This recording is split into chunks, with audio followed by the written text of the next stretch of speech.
بسم اللہ الرحمن الرحیم۔ سیرت طیبہ صلی اللہ علیہ وسلم، سبق نمبر 65۔ غزوہ بدر کا بیان چل رہا ہے۔ ایک عجیب بات یہ ہوئی کہ تمام ہی صحابہ کو اس رات میں بہت ہی شاندار نیند آئی۔ اللہ نے گویا سکینہ نازل فرمایا، لیکن جناب رسول اللہ صلی اللہ علیہ وسلم پوری رات اللہ تعالیٰ کے دربار میں راز و نیاز میں مشغول رہے۔ کبھی سجدے میں جاتے، یا حی یا قیوم برحمتک نستغیث، اے ہمیشہ زندہ رہنے والے، ہم آپ کی رحمت سے مدد چاہتے ہیں۔ کبھی ہاتھ اٹھا کر دعا کرتے کہ اے الہ العالمین، یہ چھوٹی سی جماعت لے کر میں تیرے دربار میں حاضر ہوں۔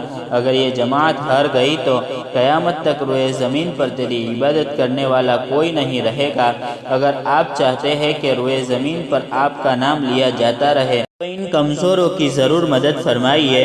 اس طرح آپ پوری رات دعا فرماتے رہے۔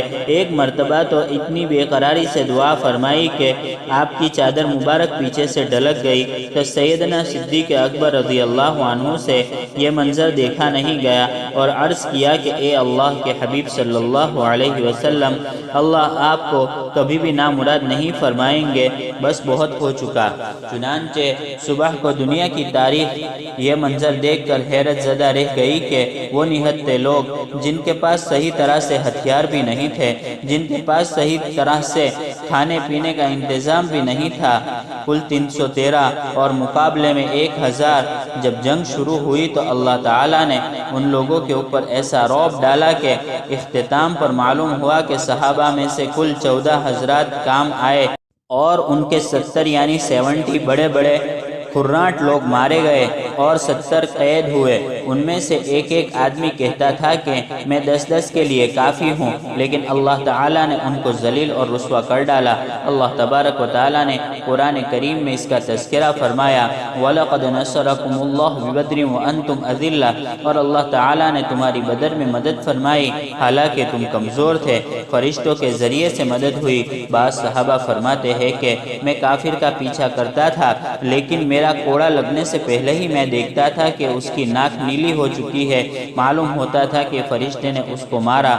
اور بعض حضرات فرماتے ہیں کہ فرشتوں کی آمد اس لیے تھی کہ رعب ان کے اوپر جم گیا اور ان کے ہاتھ پیر چل نہیں پائے۔ روایات میں آتا ہے کہ حضرت عبد الرحمن بن عوف رضی اللہ عنہ بڑے جلیل القدر صحابہ میں سے ہے، بدر کے میدان میں کھڑے تھے، ادھر ادھر دیکھا تو پتہ چلا کہ 2 نوعمر بچے قریب کھڑے ہوئے ہیں، تو بڑی فکر ہوئی کہ جنگ میں خطرہ محسوس ہو تو کوئی مصیبت سے بچائے، یہ بچے کیا بچائیں گے؟ ابھی میں یہ سوچ ہی رہا تھا کہ ایک بچے نے میرا کندھا پکڑ کر کہا کہ چچا بتلائیں گے ابو جہل کون ہے؟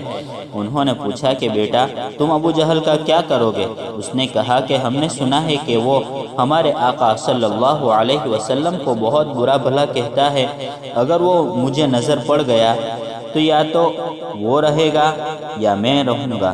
ابھی اس سے گفتگو ہو ہی رہی تھی کہ دوسرے نے کندھا پکڑا، اس نے بھی پوچھا کہ چچا بتلائیں گے ابو جہل کون ہے؟ کیونکہ یہ مہاجر تھے، یعنی حضرت عبد الرحمن بن عوف رضی اللہ عنہ مہاجر تھے، ابو جہل کو پہچانتے تھے۔ فرمایا کہ تم ابو جہل کا کیا کرو گے؟ کہا کہ وہ ہمارے آقا صلی اللہ علیہ وسلم کو بہت برا بھلا کہتا ہے، اگر نظر آ گیا تو بس کام تمام کر دوں گا یا میں اپنی جان دے دوں گا۔ کہتے ہیں کہ یہ گفتگو ہو ہی رہی تھی کہ اچانک مجھے نظر پڑا کہ ابو جہل لشکر کی قیادت کر رہا ہے، تو میں نے دونوں بچوں سے کہا کہ دیکھو وہ ابو جہل ہے۔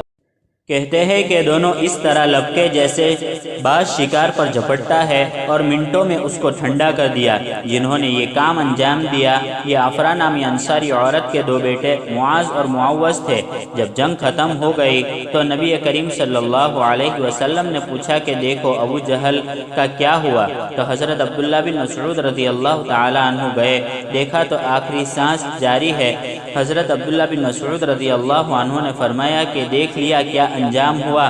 آخری جملہ اس کی زبان سے نکلا کہ کاش کے کاشتکاری کرنے والے آدمی کے علاوہ کوئی اور مجھے قتل کرتا، بچوں نے مجھے مار دیا، یہ میرے لیے بے عزتی کی بات ہے، اگر کوئی بڑا بہادر مارتا تو بات تھی، تو حضرت عبداللہ بن مسعود رضی اللہ عنہ نے ابو جہل کی گردن اتار لی اور نبی کریم صلی اللہ علیہ وسلم کے قدموں میں ڈال دی۔ اس طرح سے بڑے بڑے خراٹ قسم کے سردار قسم کے 70 لوگ مارے گئے۔ نبی کریم صلی اللہ علیہ وسلم نے ایک گڑھا کھدوا کر اس میں ڈلوا دیا۔ اللہ تعالیٰ نے اس چھوٹی سی جماعت کو زبردست فتح عطا فرمائی۔ قرآن پاک میں اللہ تعالیٰ نے فرمایا کم من فئۃ قلیلۃ غلبت فئۃ کثیرۃ باذن اللہ، کتنی چھوٹی چھوٹی سی جماعتیں اللہ تعالیٰ کے حکم سے بڑی بڑی جماعتوں پر غالب آ جاتی ہے۔ محض ہتھیاروں اور بہادروں سے کام نہیں چلتا، محض دنیاوی اسباب و وسائل سے کام نہیں چلتا۔ اللہ کی مدد اور نصرت جس کے ساتھ ہوتی ہے کامیابی اسی کو ملتی ہے، اور اللہ نے یہ دکھلا دیا۔ کہاں 313 اور وہ بھی بیچارے نہتے، کمزور اور بے سہارا۔ نبی اکرم صلی اللہ علیہ وسلم اور مسلمانوں کو فتح ملی اور پورے علاقے پر ایک دھاک بیٹھ گئی۔ بقیہ تفصیل انشاءاللہ آئندہ سبق میں بیان کی جائے گی۔ وآخر دعوانا ان الحمد للہ رب العالمین۔